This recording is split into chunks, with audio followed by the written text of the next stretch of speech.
Eu sou o Igor Duó, estou aqui pelo MDH Entretenimento. Queria agradecer a presença de vocês e o convite da Cine e da Retrato Filmes para fazer essa entrevista maravilhosa desse filme incrível. E já começava perguntando, o Rio de Janeiro retratado em Ruas da Glória é bem diferente daquele que a gente conhece, né? Do Rio de Janeiro super solar e bem turístico.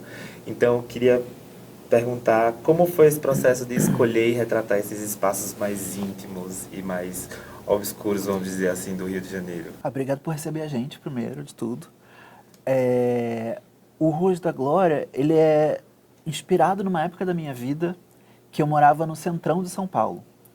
E quando eu decidi transformar isso num filme de ficção, eu primeiro quis puxar a brasa para minha sardinha, porque eu sou carioca, mas eu também queria aproveitar e mostrar esse centro do Rio, que é uma região que eu acho que ainda é pouco vista nas telas, né?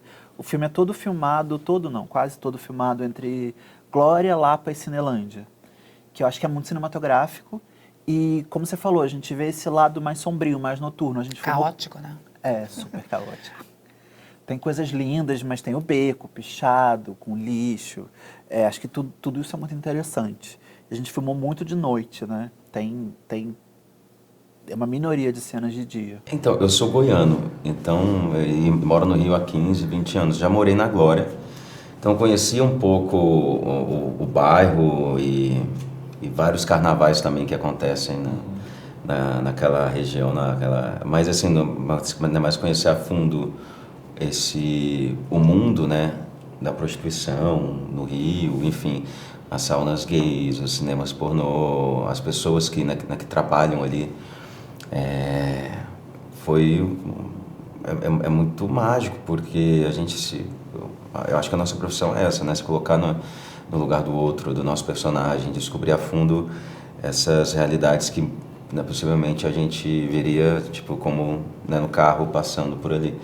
Então, acho que é uma oportunidade, né, foi uma oportunidade incrível, sabe? De poder se aprofundar e conhecer esses universos, essas vidas, esses mundos tão diferentes do que eu via em Goiânia, porque a gente tinha, claro, né, para quem vem de fora do interior, o Rio de Janeiro como a novela do Manuel Carlos, né, aquele sol, as pessoas andando na praia, no calçadão, pedindo um martini, e não é bem assim do outro lado do Rio. Eu tive contatos muito pontuais com o Rio de Janeiro, assim, sempre ia, mas eu não conhecia aquela área da Cinelândia, e o centro do Rio realmente foi uma novidade. E tirar do cartão postal do Rio de Janeiro foi realmente assim, uma coisa muito inteligente do Felipe. E não só isso, eu acho que o contexto dos garotos de programa, para mim, foi uma aventura imensa, assim, porque eu quebrei muitos preconceitos também que eu tinha, entendeu? A gente conheceu tantas realidades diferentes. Ao mesmo tempo que a gente conheceu uma pessoa que estava realmente em vulnerabilidade, estava ali se prostituindo para conseguir suprir a necessidade da droga, a gente também conheceu garotos que estavam num lugar de muito sucesso. E estavam porque queriam estar naquele lugar, sabe?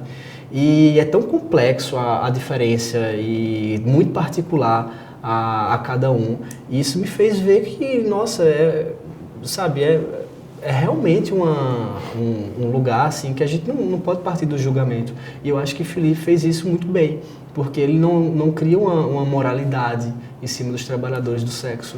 Ele tem situações ali muito acolhedoras, inclusive, dessas pessoas que estão marginalizadas, né? Nessas ruas soturnas assim, do Rio de Janeiro. Eu achei isso tão bonito, sabe? Eu acho que o drama ali desses personagens não é sobre isso.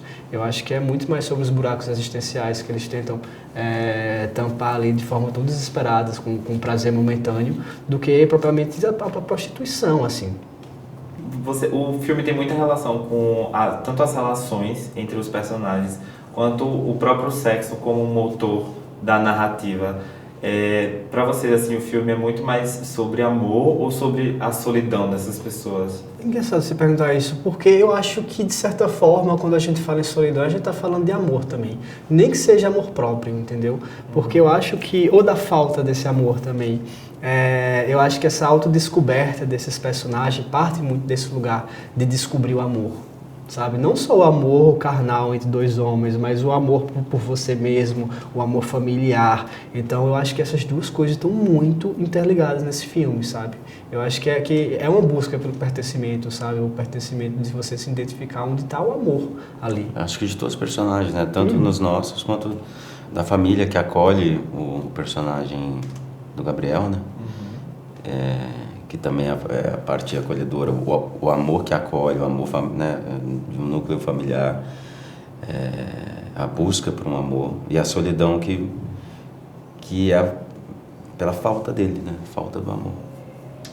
Sim. Hoje tanta gente pede assim por mais filmes LGBTs com finais felizes e mesmo ao mesmo tempo que a gente ainda vive várias violências e inclusive um caso recente que teve o rapaz que visivelmente sob efeito de drogas acabou sofrendo um latrocínio, que é muito semelhante a coisas que são vividas pelo Gabriel no filme. Como vocês acham que o filme se posiciona assim nessa modernidade do cinema LGBTQIAPN+, sobre também mostrar que isso ainda está existindo, essas violências ainda existem? Eu acho que tem um dado importante nesse processo de construção do filme. Eu comecei a pensar, né, ele é inspirado numa época da minha vida que aconteceu lá 2012, 2013. Eu comecei a pensar nele como um filme, escrever um roteiro em 2016. A gente estava no governo do Temer. Só que durante esse processo de escrita veio o Bolsonaro, né? Então, conquistas que a gente tinha e achava que eram garantidas começaram a ficar ameaçadas, né? Então, eu acho que essa narrativa do sofrimento LGBTQIAPN+, infelizmente, voltou a ser relevante. Quer dizer, sempre foi relevante, mas coisas que a gente achava que estavam garantidas já não eram mais tanto. Então, eu quis mostrar isso no filme também, né? Sem querer dar muito spoiler, tem um momento ali de um crime de ódio que é cometido contra o personagem principal, que infelizmente, como você acabou de mencionar, voltou a aumentar, estava diminuindo, voltou a aumentar. Mas eu acho importante falar também que o filme, o arco emocional do personagem é um arco de sofrimento, um arco em que ele apanha muito da vida, mas sem querer dar spoiler também. Eu tento mostrar um final de esperança, de acreditar na vida, de acreditar no mundo. É engraçado, né? Porque a violência, a gente vê cada vez menos os trabalhadores, né, do sexo na rua, né? E migrando para os aplicativos. Então a violência que existe na rua agora acontece nos aplicativos. Todo dia você vê um latrocínio, um assassinato, roubos acontecendo o tempo todo nos aplicativos, né? Você vê que a coisa modernizou, mas a violência não muda, né? É impressionante. Essa narrativa ela ainda não esgotou, com certeza. Eu acho que tem muitas coisas aí pra gente falar. Durante nosso laboratório a gente viu, né, ali, acho que isso foi muito importante, esse contato com os garotos, que a gente viu realmente o que acontecia com eles. E as histórias que eles contavam a gente eram horríveis, assim. Horríveis, sabe? De pessoas que encenavam dominação de poder em relação ao corpo, sabe? E é doido você pensar isso, porque são pessoas que poderiam estar na comunidade também, né? Afinal da conta, é uma relação gay ali, mas existem tantos mascaramentos sociais impostos que ainda estão ali teimando em existir, né? Então, eu acho que toda vez que a gente fala sobre uma narrativa gay, sobre esses corpos que estão ali, eu acho que a gente reafirma, sabe? A gente se reafirma, a gente diz estamos aqui. É importante falar sobre isso, falar de nós para nós, e não só isso, mas falar de nós para todo mundo, até as pessoas que não são da comunidade. Era revoltante, teve um caso onde um grupo, né, de pessoas que se encontravam pelo WhatsApp, Telegram, eles se vestiam de senhores de engenho, eles não faziam nenhum ato sexual, era só para mutilar, bater. Eles pagavam o programa para bater, para mutilar os trabalhadores do sexo. Foi um dos relatos mais fortes que a gente viu, né? E aí ele só topava fazer, esse rapaz que a gente conversou, quando ele precisava de muita grana. Ele cobrava 50, eu acho, o programa, e para ser, né, mutilado, ele cobrava 200. Ele precisava de muito dinheiro, mas ele conseguia fazer uma vez por mês porque ele ficava muito machucado. Então eram coisas tão revoltantes que a produção, né, ouvindo os relatos, tinha vontade de denunciar e de se meter nisso para tentar ajudar de alguma forma, porque isso ultrapassa todos os limites, né? E ele contava de uma forma tão... às vezes eu achava que nem ele tinha a ciência de quão absurdo era aquilo, sabe? Porque ele já estava tão imerso e estava tão natural, tão vulnerável, sabe? A questão dele era sobrevivência, era necropolítica total, assim, sabe? Então era realmente muito duro. O oposto dessa vivência é que a personagem da diva, Mônica, é retratada como a dona da boate, o coração de todo o filme, a personagem que é a representação mesmo do amor. Como foi pra você, diva, viver esse personagem que muda muito do estereótipo de como pessoas trans e travestis são retratadas em filmes? Nossa, pra mim tá sendo muito bom, né, fazer com que as pessoas no dia 2 de abril vá no cinema e vai assistir uma travesti em outro lugar, né? A Mônica, ela é uma vencedora, ela é uma batalhadora, ela é uma mãezona, ela é coração. Ela vai de 8 a 80, ela é puro sentimento. A minha personagem, ela sai um pouco desse estereótipo da prostituição e faz com que o telespectador que está ali assistindo veja uma mulher uma mulher empoderada, uma mulher vencedora, uma mulher chique, uma mulher que a cada momento é um furacão, é um cabelo, é um figurino, é uma coisa diferente. E eu acho que as pessoas vão se identificarem, porque a gente vê muito isso, inclusive aqui em São Paulo, né? Tem muitas Mônicas, mas poucas têm a oportunidade, né, de realmente sair desse lugar da prostituição e fazer parte integrante mesmo de uma sociedade. E de serem vistas, né? E de serem vistas, elas vão ser vistas no cinema. Por enquanto, meu Deus do céu, porque isso tem que mudar, né? Tá na hora. Tua direção é muito íntima e invade mesmo o psicológico e o físico dos personagens. E ao mesmo tempo que retrata o sexo como algo mais animalesco, mais selvagem, também tem outro lado que a personagem da diva traz, que é um sexo afetivo, amoroso, carinhoso. Como foi esse processo de diferenciar o físico e o psicológico e associar também isso à narrativa do filme? Então, o sexo, a sexualidade, o tesão são super importantes para a narrativa desse filme, né? Porque a trama principal é essa paixão entre o Gabriel e a Adriana, que é uma paixão muito física, e esse núcleo da Mônica, né, que representa o futuro do Gabriel, que representa o acolhimento, representa o lado positivo, o amor, também passa pelo tesão, mas aí é um tesão mais sensual, mais carinhoso, mais amoroso.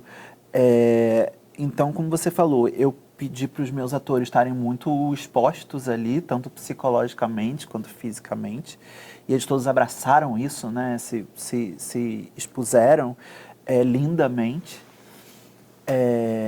E eu acho que isso ajudou a tornar o filme mais sensual e fazer a relação do espectador com o filme ser isso mesmo, né? De estar perto dos personagens, tanto com planos próximos, quanto com estar perto emocionalmente deles, né? Essa era a intenção. A câmera engolindo a gente também, né? Eu me identifiquei muito com o início da história, né? Que o teu personagem, Gabriel, ele vem de Recife. Eu sou da Paraíba. E vem no caso, eu vim para São Paulo. Ele foi para o Rio e conheceu esse outro lado do mundo, essa outra vida. E tinha também acabado de perder uma pessoa, né?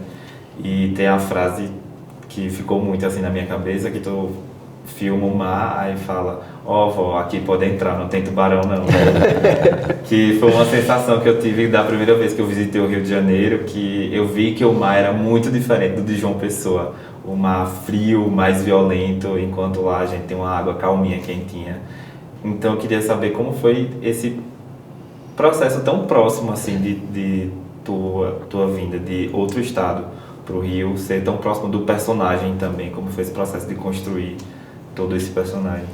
Foi realmente muito próximo, assim, e eu conversava muito sobre isso com o Felipe, porque para Felipe é também um projeto muito pessoal, tem muito dele ali, né? E eu também estava num lugar muito próximo ao personagem, tanto por ser imigrante, tanto porque eu também estava passando por um luto no início do filme. Eu perdi o meu pai, e era uma situação que aconteceu com o Felipe também durante a escrita do roteiro, né? E comigo na estreia. E com ele na estreia, então assim... Os 3 pais morreram na sequência. Um na escrita, um quando a gente começou a filmar e meu quando estreou. Nossa. Então foi uma coisa assim que aproximou muito. E era uma vontade dele a gente se colocar, trazer as nossas questões, trazer as nossas dores, sabe? Porque isso é aproximar mais a gente do personagem e de alguma forma isso é passar para a câmera. Então, grande parte do laboratório foi mergulho interno, foi encontrar as nossas lacunas que a gente poderia emprestar a esses personagens, sabe? Então, muitas das coisas que o Gabriel falava eram coisas que eu queria falar também. E isso o Felipe abraçou super. Nos improvisos, né? Às vezes o set terminava mais cedo e a gente já estava tão imbuído, tão dentro, né, dos personagens que o Felipe falava. Gente, inventa aí, a gente tem mais 20 minutos. Inventem cenas. E aí a gente ia inventando e várias ficaram no filme, de improviso, de coisas que a gente já estava vivendo ali. Uhum. Teve uma cena específica que eu acho que foi uma cena... Na verdade, não chegou aí pro filme. Foi um exercício que ia ser uma cena, mas acabou que não entrou. Que foi a fogueira. Que no núcleo da Mônica a gente queimava coisas reais. A gente falava para a fogueira coisas que a gente queria transformar e exorcizar. E todo mundo queimou coisas e foi um momento muito emocionante, assim, porque todos os corpos ali muito diferentes, né, da comunidade, mas essa diferença fez a gente se unir, sabe, que todo mundo passou por alguma questão. E esse momento eu acho que foi ali que a família da Mônica surgiu, sabe, eu acho que quando todo mundo se colocou no mesmo lugar de vulnerabilidade, a gente, nossa, é real. Quantas pessoas tem por aí, entendeu, que estão na mesma situação. A trilha do filme também é incrível, tem várias músicas icônicas e tem uma cena em especial, para não dar spoiler, que tem uma música sendo cantada que é muito linda. Qual música que não entrou no filme que vocês, assim, escolheriam para encaixar na história de Ruas da Glória? Deixa eu aproveitar e dar um pouquinho de spoiler, porque legal. essa cena é muito especial.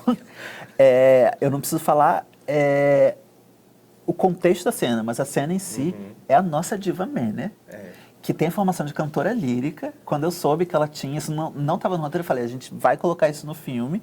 Então, ela canta a capela, Nessun Dorma, que é uma área de Madame Butterfly, lindamente. A gente, né, como a gente teve que fazer vários planos, ela cantou 8 vezes a capela do início ao fim.